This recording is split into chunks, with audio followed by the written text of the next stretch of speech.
Bismillah-ar-Rahman ar-Rahim. Madam President, Your Honours, these are the first few days of the Muslim holy month of Ramadan, in which millions of Muslims throughout the world, including in Sudan, abstain from food and drink between dawn and dusk. They look forward to breaking the fast in the evening, an occasion called iftar. There has been another fast that they have been partaking, not because of their choice, but it's the fast waiting for justice. And from that perspective, this is a momentous day. It is an iftar of sorts for the millions of Sudanese throughout the world that have been yearning for this day to come, and for independent and impartial judges of the International Criminal Court to start a process of deliberations of hearing evidence, weighing evidence, to assess criminal responsibility. This, of course, was the first situation referred to the ICC by the United Nations Security Council on the 31st of March 2005. This, of course, is the first trial arising out of that situation. And in a critically important moment, the Council found that the situation in Darfur represented a threat to international peace and security. During the course of this trial, Madam President, Your Honours, you will see that was a very prescient and necessary and well-judged determination with respect by the United Nations Security Council. The information and the allegations that were in the public domain as of the 31st of March 2005 were legion. Rapes against women and girls, children being targeted and attacked and abducted, men and boys, amongst others, being executed and killed, homes being wantonly destroyed, people fleeing with nothing, for many, their lives never to be the same again. On the 18th of September 2004, the United Nations Security Council formed and established a commission of inquiry to look at the events that were increasingly well known. And in January 2005, they reported. And they found at that time that there'd already been, early on, 1 million internally displaced persons and more than 200,000 refugees. And that number, tragically, for so many, only burgeoned. It only increased over the coming years. Your Honour, Madam President, and Your Honours will hear a whole spectrum of evidence in the course of this trial in support of the 31 charges to which Mr. Abd-Al-Rahman has pleaded not guilty just now. And I'm not going to repeat all of that my learned colleagues for the prosecution will say after me. But with your leave, I would wish to emphasize children. For far too long, for far too often, they are the invisible casualties of war, conflated with the civilian population or just ignored. But the effect on them is profound. It was profound, and it remains profound, and it remains lasting. 17 years have gone by, and those that witnessed crime, tragedy, hemorrhaging of their family life and their village life and their community life have grown up but life is not the same by any metric. An example of the scale of the tragedy for children is evidenced by a number of factors. Firstly, most fatalities amongst the children were those that were under 5 years of age, the most innocent, the most vulnerable members of humanity. You will hear in the course of this trial, Madam President, Your Honours, from many witnesses, and we will do our best as the Office of the Prosecutor to highlight the effect these crimes have had on children and how children were directly targeted. But witness P087 gives a flavour of the tragedy that occurred. And I quote what the witness says. You will hear the witness say, "I saw two corpses. One boy was breastfeeding from his mum while she was dead. They were shot with ammunition." And when the investigator asked for clarification about what he meant, the witness continued, "This little boy his mum was dead, and he was breastfeeding from her.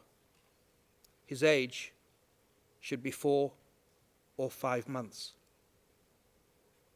That is simply one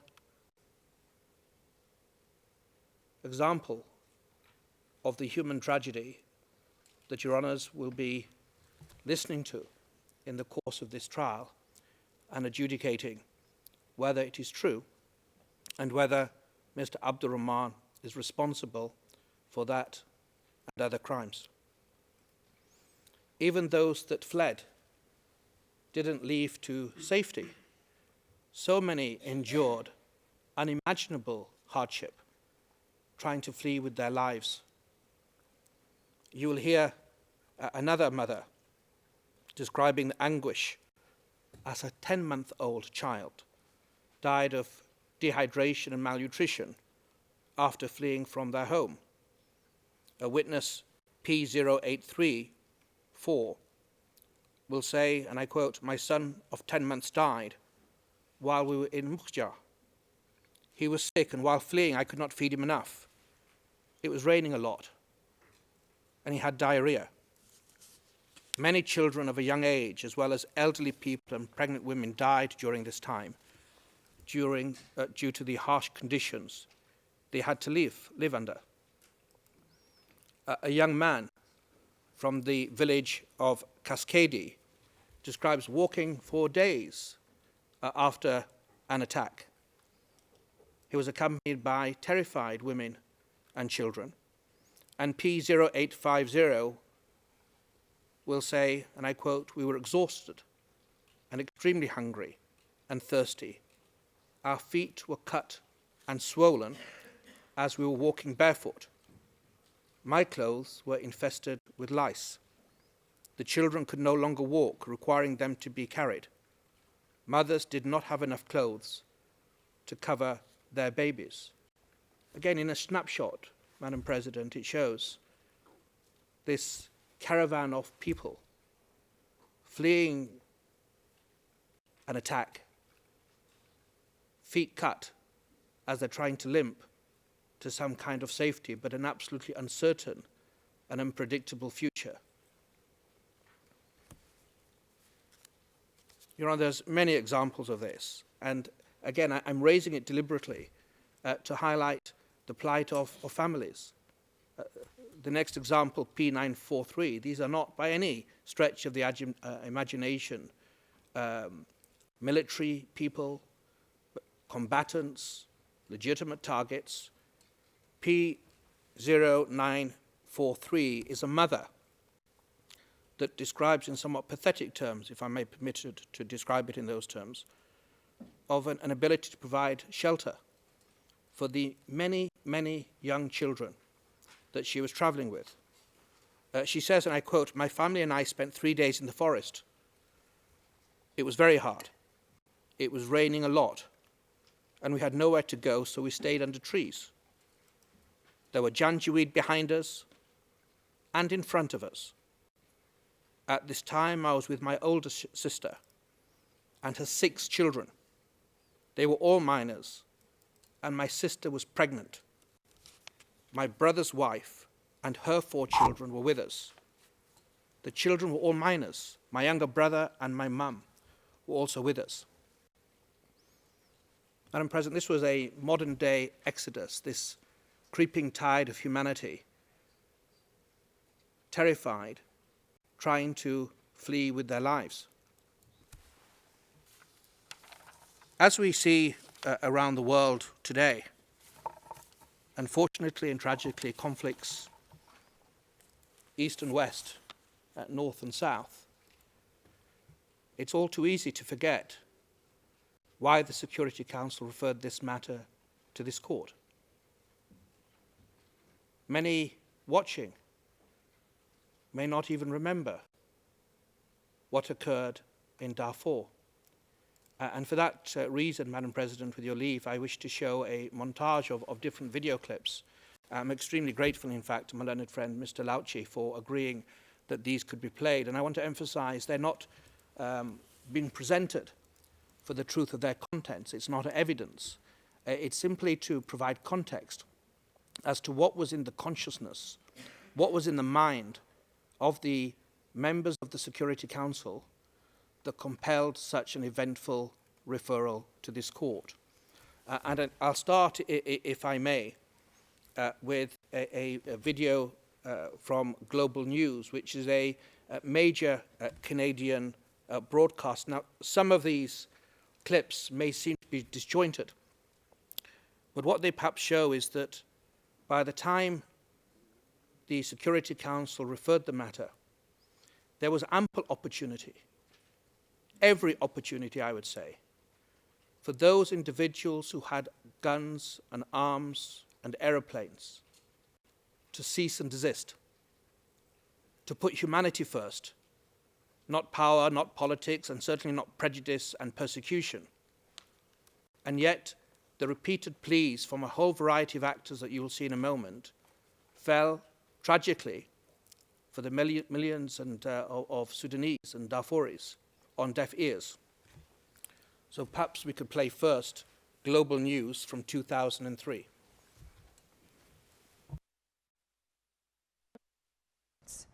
Security developments to tell you about in Sudan, where some say a genocide is unfolding.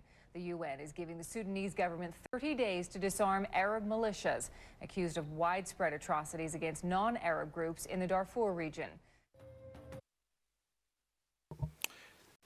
Madam President, Your Honours, very briefly, we'll move straight to the next clip. It's from Darfur Now.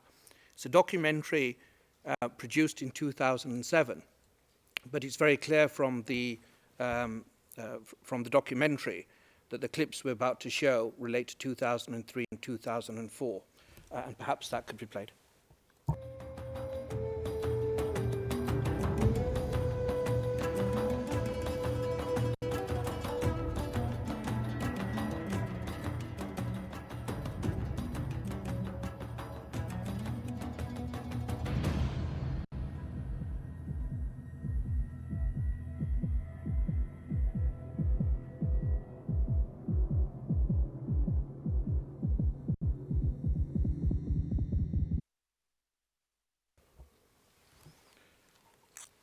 I will then seek to show 2 additional clips. They're prepared, in fact, by the United Nations Office for Coordination of Humanitarian Assistance in 2004.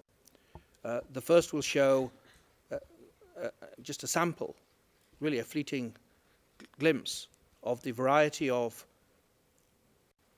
means used as part of the pogroms against the Darfuri people. You'll see Anatov planes dropping bombs, and then also we'll see from the ground the village and the towns that were affected, and perhaps those 2 clips could be played now. أيها الأخوة المشاهدون شاهدوا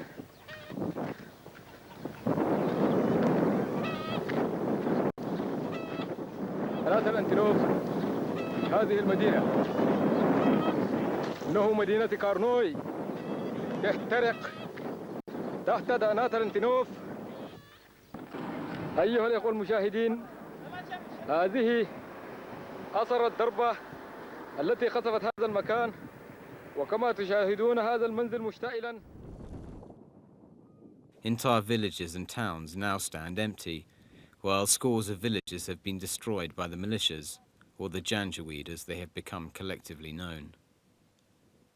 Houses have been burnt, livestock stolen, and children abducted in a scorched earth policy that has sparked a mass exodus of people.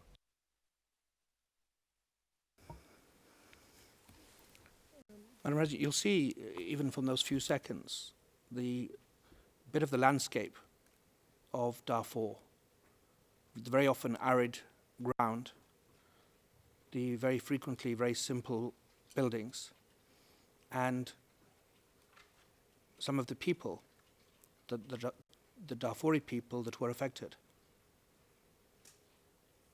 They have shown since antiquity, a remarkable resilience to work that land, to have the stamina to survive in those inclement conditions. What prized them away from their land were not the elements or the soil or the climate. It was a deliberate targeting of them for multiple reasons, but principally in this case you'll hear because of prejudice and persecutionary reasons.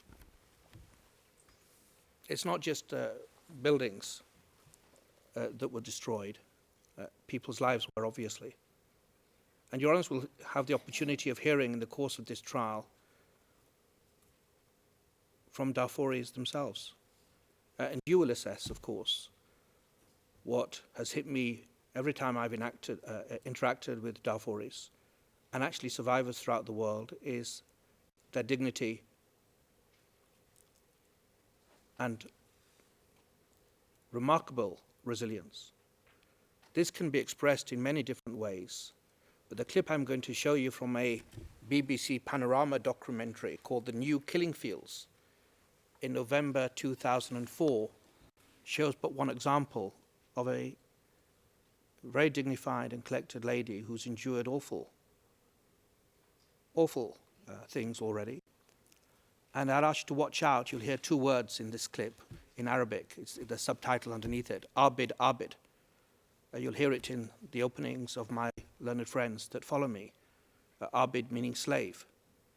And the feeling that she enunciates, that because she's black, she's viewed as less by those that were targeting her. Her life did not have value. And that reason alone, the color and the ethnicity, was a reason to extinguish life from her and her communities. And perhaps that Panorama documentary clip could be played now. Thank you. They were saying the blacks are slaves, the blacks are stupid, catch them alive, tie them up, take them away with you. They would say, kill them. They were terrorizing our people.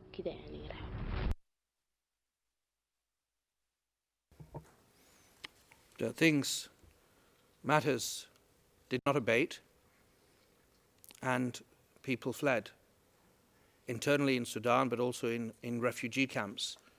For example, in Chad. And the next clip, in fact, is from the Tulum refugee camp on the border of Sudan, but inside of Chad. And many that will be watching these proceedings around the world, but a good number of them will be in those camps even today. And I'd ask that clip please be played.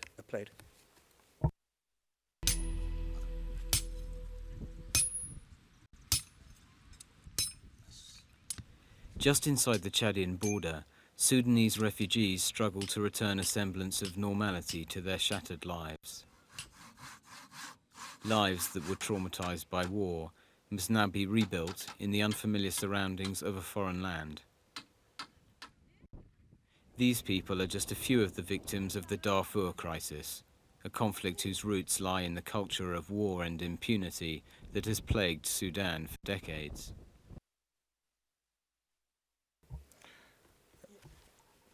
So gradually the murmurings that had been heard around the world and the whispers that something was not right, the broadcasts that journalists had brought to international attention, finally started penetrating even the corridors of power, even the highest echelons of the United Nations. And in the clip that we'll show in a moment, we see the former late Secretary General of the United Nations, Kofi Annan, on the 25th of June 2004, underlining that what was occurring appeared to be universal crimes and that those that were committing them were put on notice that there would be accountability for what was taking place. Unfortunately, the dove of peace that you'll see on his lapel was really more a prayer. It didn't land in his lifetime, and it hasn't landed today. But I think this process and this trial, in addition to its core responsibility for Your Honours to assess the strength of evidence and whether or not liability is established, it is an important moment in trying to wake peace from its slumber and mobilize it into action. But perhaps that clip could be played. Thank you. Secretary of State's Powell's visit and mine will coincide, and we will be in Khartoum at least for one day together, where we will collectively be putting pressure on the government to do what it has to do. And of course, given the atrocities that has happened and the crimes that are being committed, these are universal crimes. And so the perpetrators ought to be put on notice that they will be held accountable, whoever they are. Again, those words fell on deaf ears, and a few months later, 3 months later, the Security Council again became seized of the Sudan situation. And the next clip is from the British Permanent Representative, the then British Permanent Representative to the United Nations, Ambassador Emmy Jones-Parry. And he emphasizes that clearly there's widespread violations of international humanitarian law that had emerged, that a commission of inquiry was required to establish the facts, and that violations of IHL required justice. And perhaps that could be played, please. Mr. President, there have been many credible reports of widespread violations of international humanitarian law in Darfur. It is therefore right that this Council quickly set up an international commission of inquiry to establish the facts.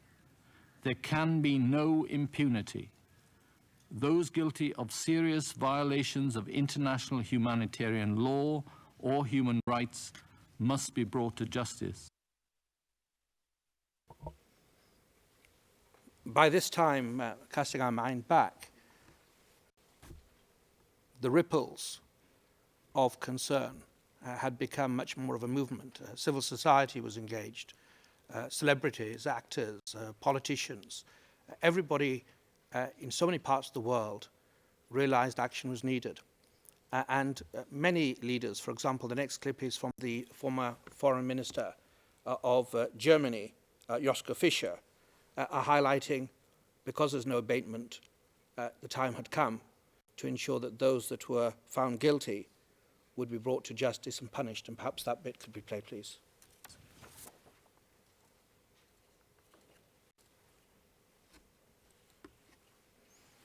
There's no sound on this, but this was what was reported. Also of great significance is the fact that the UN Independent Commission of Inquiry has taken up its work of investigating the severe human rights violations in Darfur. Injustice must be exposed and criminals must be punished. The Commission of Inquiry gave its report in January 2005.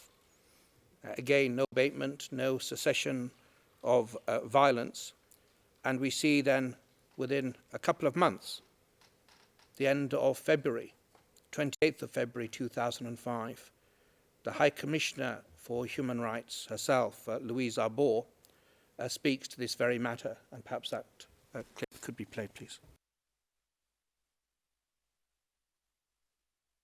I was there last fall in Darfur myself. I visited all the 3 Darfurs.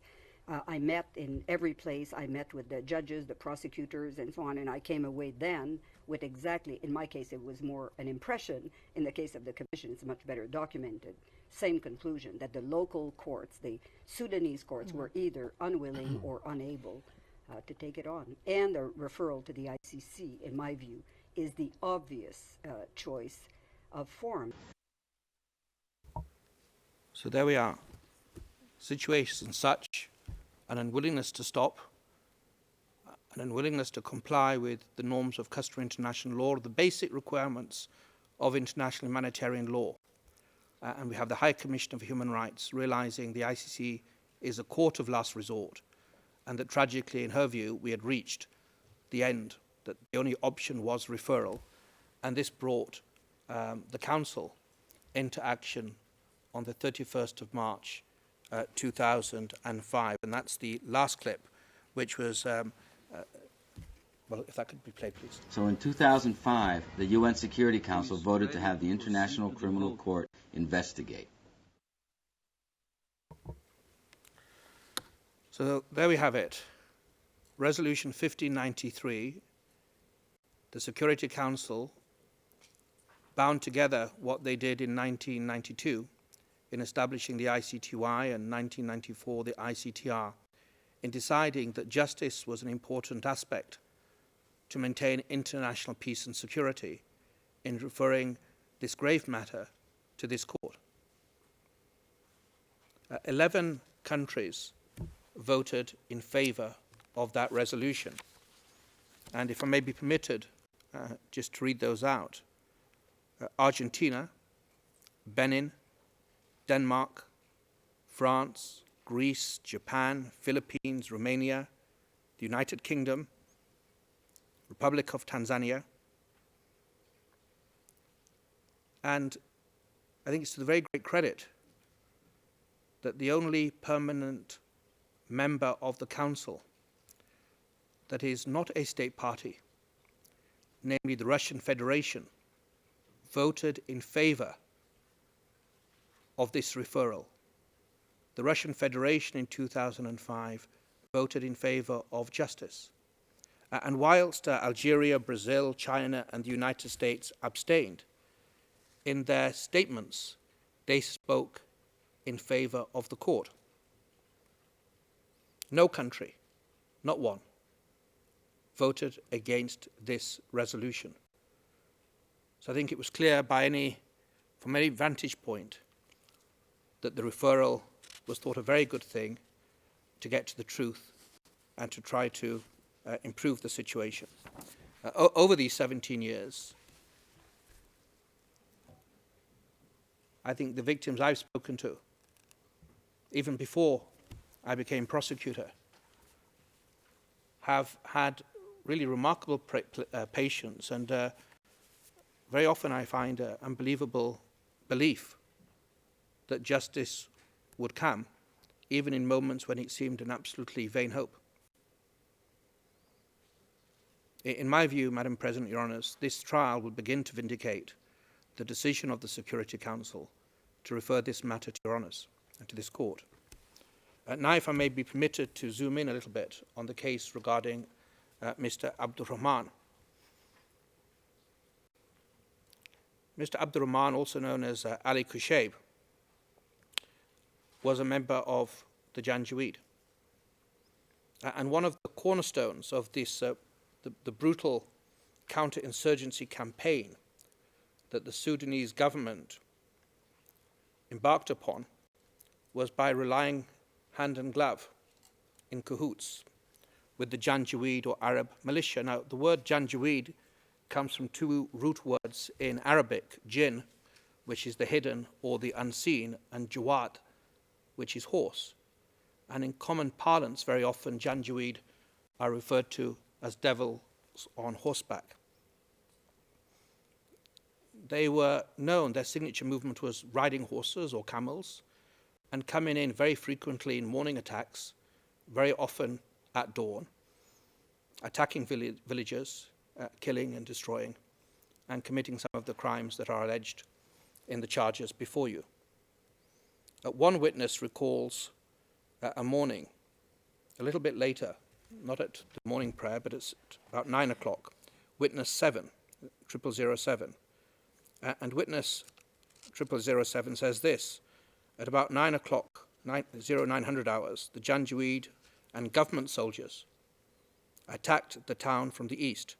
I was in my house with my wives and children when they arrived. The Janjaweed were on horseback and camelback. Some of the Janjaweed were on foot. They started firing randomly. And during the course of the trial, the prosecution members of this team, and perhaps others, will ask these witnesses what effect that had on them. What was the effect? What was the trauma, if any, that experience by itself, even before we get to killings and rapes and destruction of property, what did that have? What effect did that have? These morning attacks, when you're woken from your slumber or interrupted in your prayers, what effect did it have or does it have on them? Mr. Abd-Al-Rahman, the prosecution says, one of the key senior Janjaweed militia leaders that the government of Sudan relied upon heavily, that they worked with closely. He was, the prosecution say, a willing and knowing participant in crimes, and indeed you'll see, not by way of rhetoric, but from the actions and the evidence that will be led, you will see that he took pride in the power that he thought he exerted and the authority that he had, and a strange glee in a feared reputation. You will hear evidence, Your Honours, that his forces and himself rampaged across different parts of Darfur, Wadi Salah, Mukhjar localities in West Darfur, inflicting severe pain and suffering on women and children and men in the villages that he left in their wake or displaced, and in also Kudum, Bendizi, Mukhjar and Delig, and my colleagues, learned friends after me will address you on those.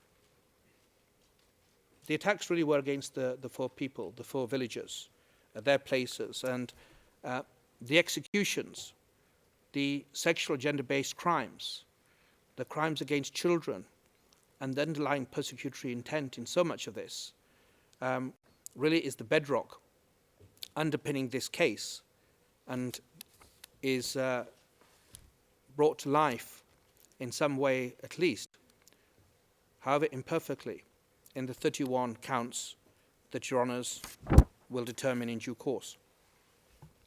Rape was frequently and deliberately inflicted. It wasn't the odd individual committing criminality. It is clear it was deliberately inflicted as part of the attacks against the civilian population. One witness you'll hear said it was very common. But an example of it, and an example of the consequences of it, in any culture, anywhere in the world, but in Darfur, will be brought to life by P0015. And that witness will say, and I quote, "Some of the women and girls who were raped during the conflict attempted suicide." She adds, and I quote, "In my community, a girl who has been raped has no value." And we see this very often. The individual is targeted, and particularly with the crime of rape, they're targeted and have this crime inflicted upon them immediately in the situation. But it has a consequence that is well known in different cultures, that the victim is then far too frequently ostracized, separated, and cut asunder even from the wider family. The same witness describes that how during an attack on Bendizi, that one Janjaweed member came literally on his high horse and forcibly picked up a girl of 15 years of age, put her on the back of the horse and rode away.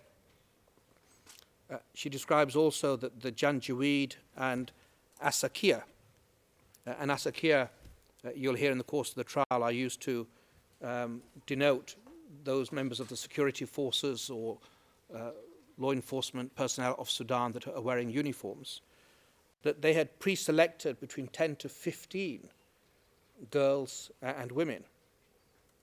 And she says that they took them to a location, and then I think what comes next should be read verbatim. With your leave, Madam President.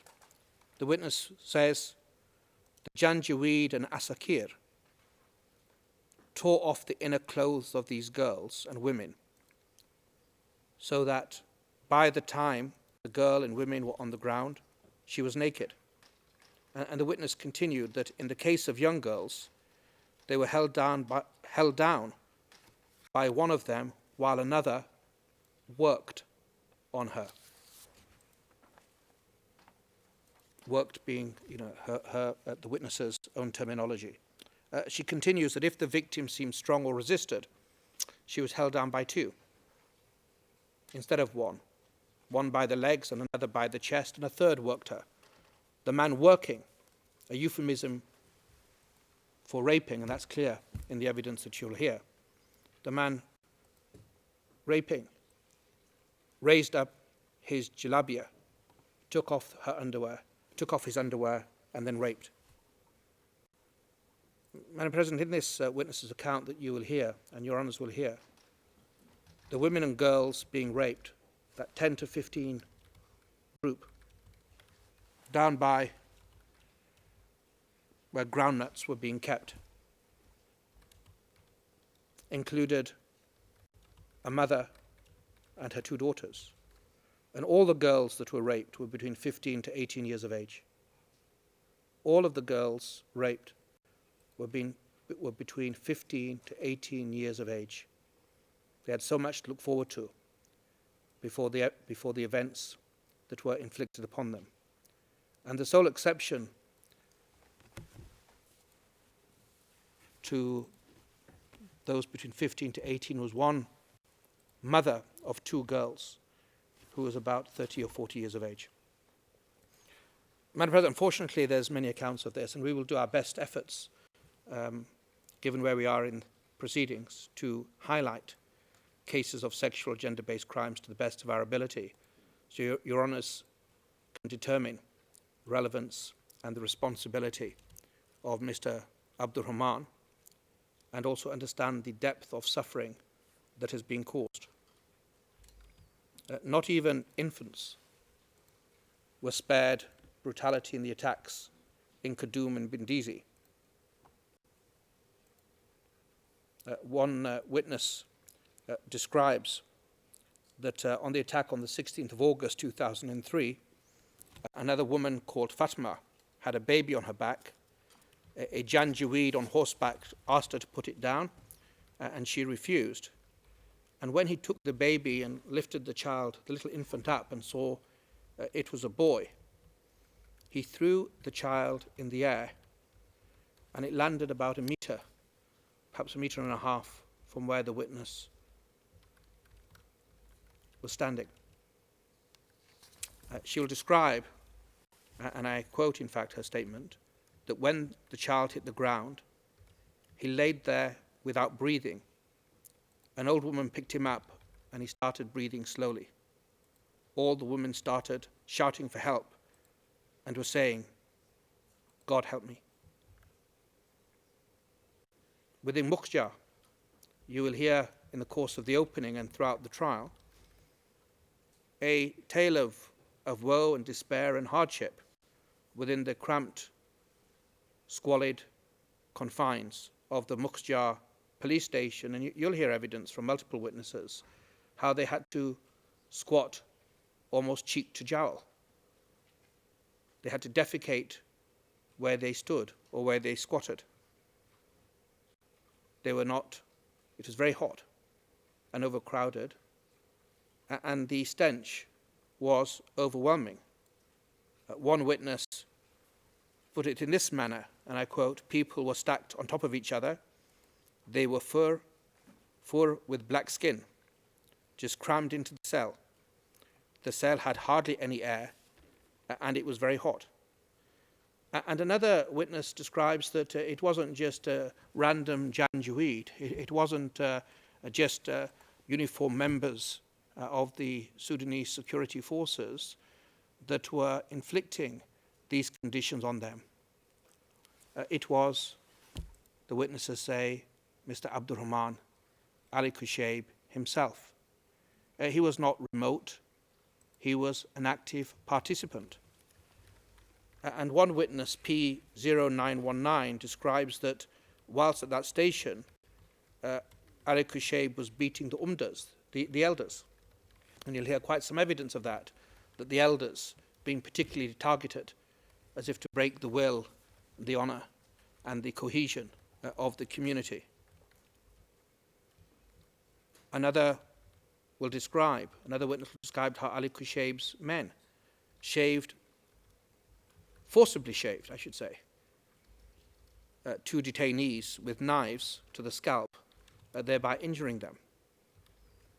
And he watched and saw 3 detainees have their ears cut off in front of his eyes. Their ears fall to the ground, and profuse bleeding, of course, naturally occurred. He said, the witness says that he didn't know what happened to those 3, but states he didn't see them later. The detainees were just crying because it was unbearable, and Ali Kushayb then left the cell. The prosecution say he was there.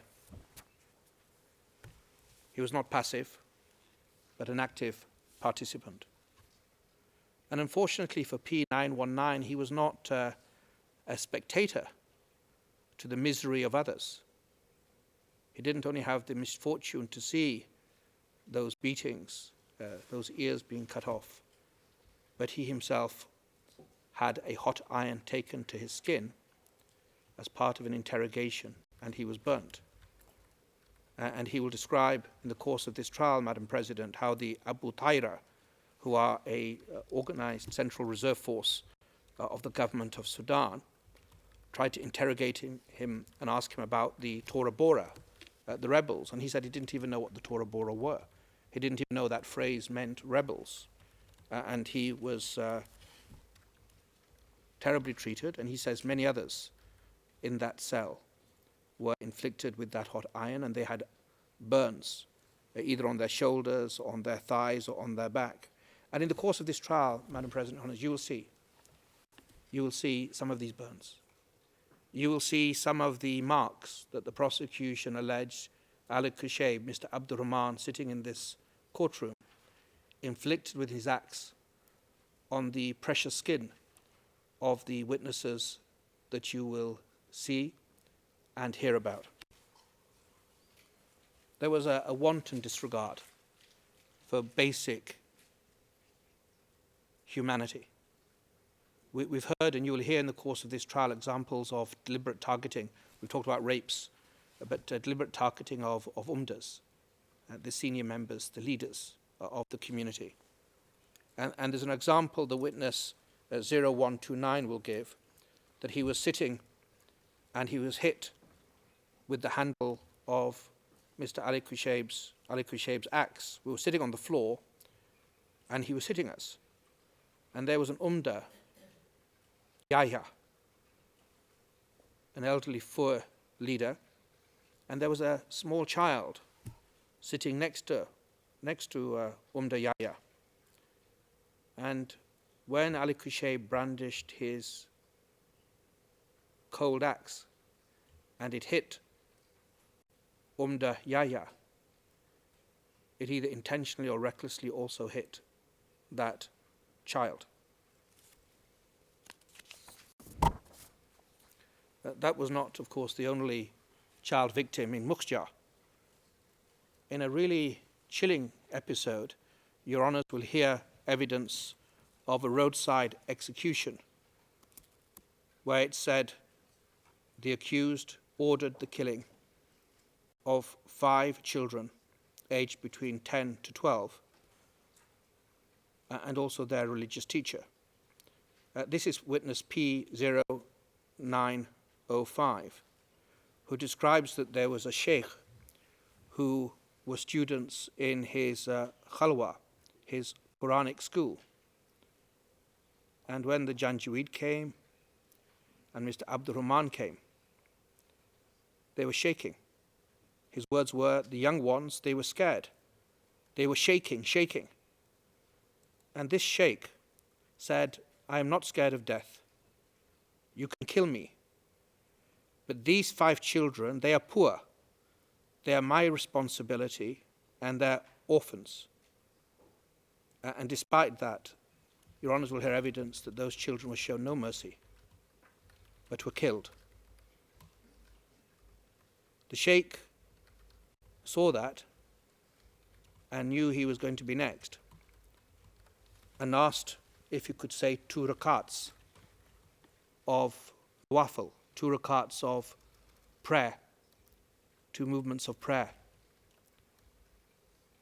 Witness 905 explains that he was permitted by Mr. Abd-Al-Rahman to perform those 2 rakats of prayer, and then continues, and I quote, the religious man, he finished his 2 rakats, he finished his prayer, they finished with him.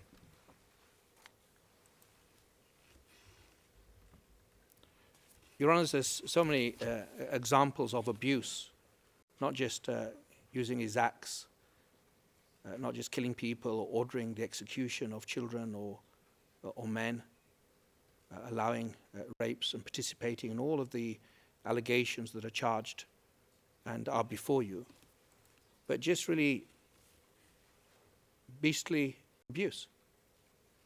An example is given by P976 regarding detention in Mukhtar. And Umda Yahya Ahmad Zarruq's name was called in the presence of the accused.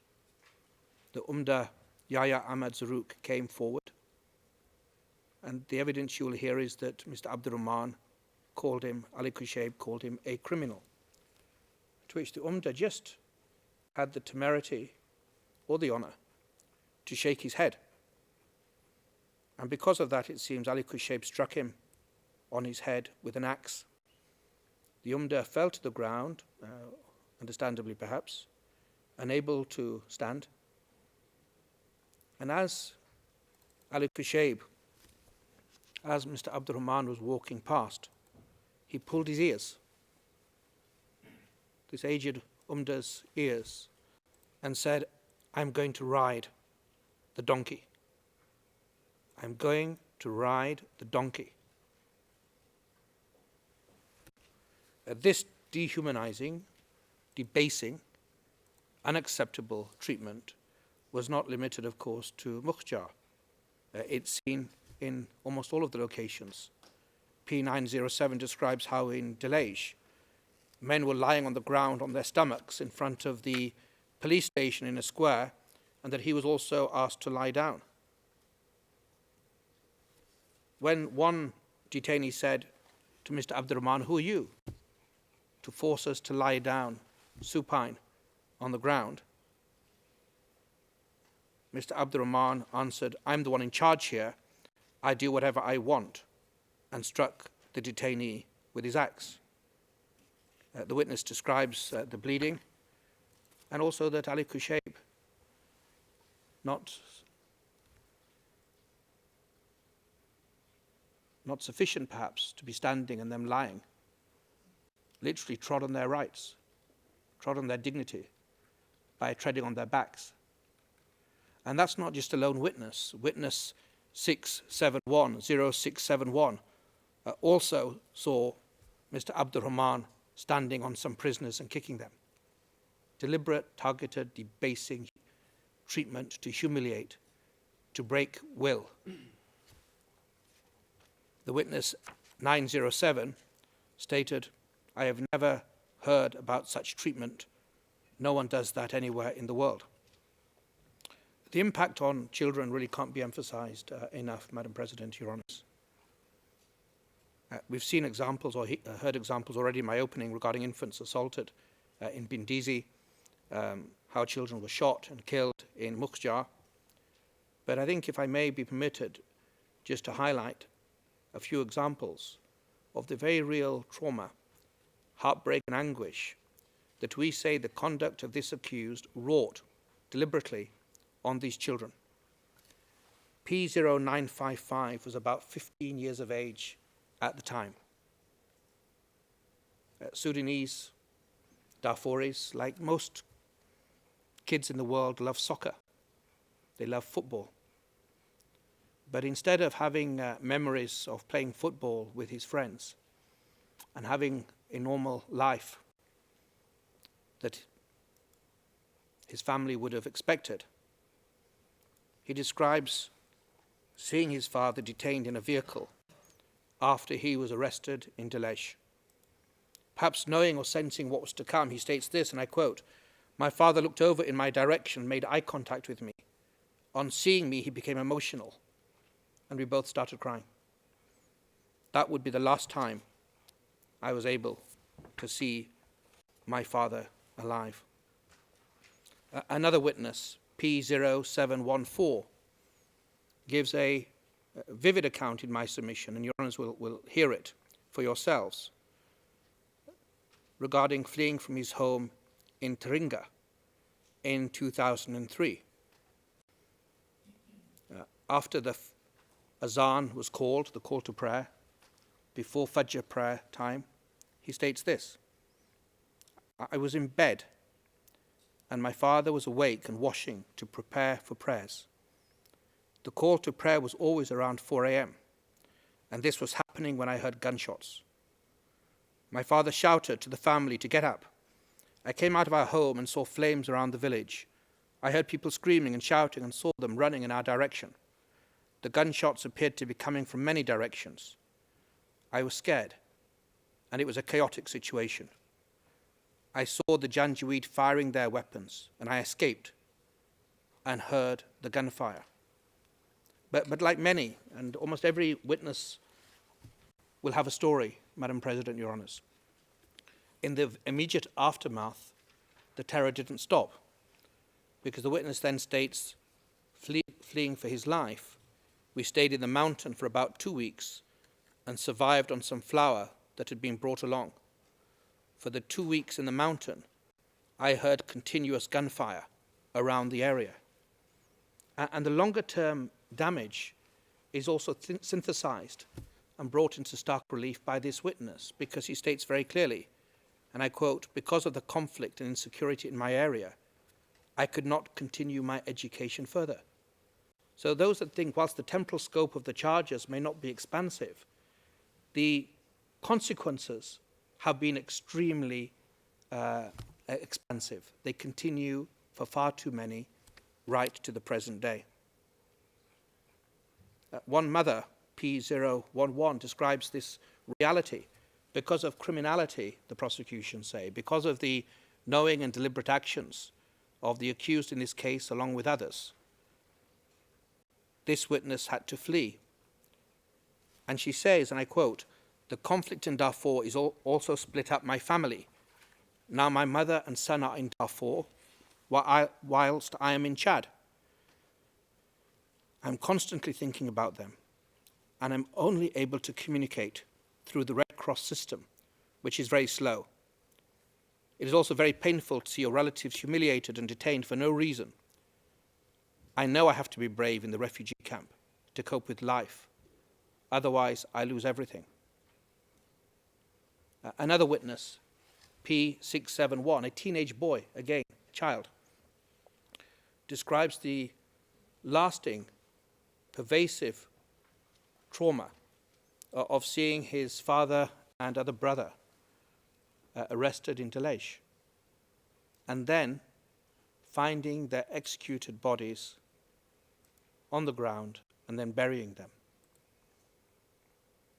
Nobody, and certainly no teenage boy, should have to endure that in the submission of the prosecution. The witness states, and I quote, "The images I saw stay with me and cause me severe nightmares. I try not to think about what happened to my brother and father, but when I do, it makes me extremely sad. And this story is replicated. They're samples, they're specimens of a much wider issue of the various communities, and many of those individuals grew up in refugee camps like the Khalma camp and others. Your Honours, this is not, in my respectful submission, a complicated case. It's not a case of command responsibility where the military superior or civilian, the military commander or the military superior is far removed from the battlefield. It's a case where there is a multiplicity of evidence from different sources that the accused killed, he ordered, he encouraged a full range of crimes, the full range of crimes that are before your honours. He participated and he ordered. It seems his defence is, it's not me. And when you hear in a moment my learned friend Julian Nichols will say, you'll hear some additional arguments that will be presented in the course of the trial. Additional evidence will be foreshadowed that will be led. And your honours will determine whether or not that is a true position or an insult to the truth. Witness after witness saw him, heard him, recognized him. Witness after witness knew Mr. Abd-Al-Rahman from before. This is, the prosecution say, a strong case. But we are confident that when you have heard all the evidence and assessed the submissions and questions from the defence, you will be satisfied so that you're sure that you'll be able to convict Mr. Abd-Al-Rahman. I'm very cognizant, Madam President, Your Honours, that here we are in our robes, thousands of miles away from Darfur, with wonderful technology in front of us, in a new court building. And this seems very alien. This seems very far removed, and it is, in truth, very far removed, in every sense of the world, from the reality that many Darfuri victims, survivors, are living in today, either in refugee camps in Chad, or internally displaced people in Sudan, or the diaspora trying to assimilate as best they can as foreigners fleeing in their life from different countries. But at the same time, with your leave, Madam President, I wish to emphasize that they're not forgotten. I think they are very much in our collective mind's eye today. And I'm confident that they will be heard and they will be listened to by your honours. And your honours will see what took place through their eyes and objectively. And after hearing all the evidence, in my respectful submission, there will be only one outcome. This is really the end of my part of the opening speech. Perhaps I can just outline the structure. Senior Trial Attorney Julian Nichols will present next on the identity of the accused. I think each of my learned friends for the prosecution will take about 30 to 40 minutes. He will be followed by Mr. Edward Jeremy, who will discuss and present two topics, the contextual elements of war crimes and crimes against humanity, and then secondly, the accused's position of authority and influence. He will be followed by Miss Melissa Sims, who will join us after the break. She'll present the crimes committed in Khartoum and Bindisi and the surrounding environs.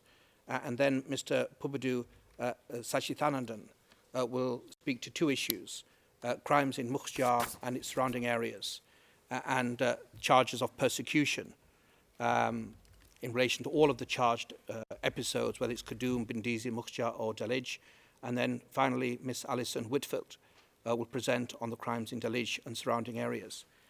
In my respectful view, this situation, this case that your honours are going to hear, that Madam President you will preside over, is precisely the type of situation, precisely the kind of case for which this International Criminal Court was created. In my respectful submission, this is precisely the kind of situation that the Security Council should have referred, and they should be proud that they did in furtherance to the UN Charter. With the bringing and starting of this case, And by the end of this trial, I'm confident that the first few drops of justice will land on what has hitherto been a desert of impunity in Darfur.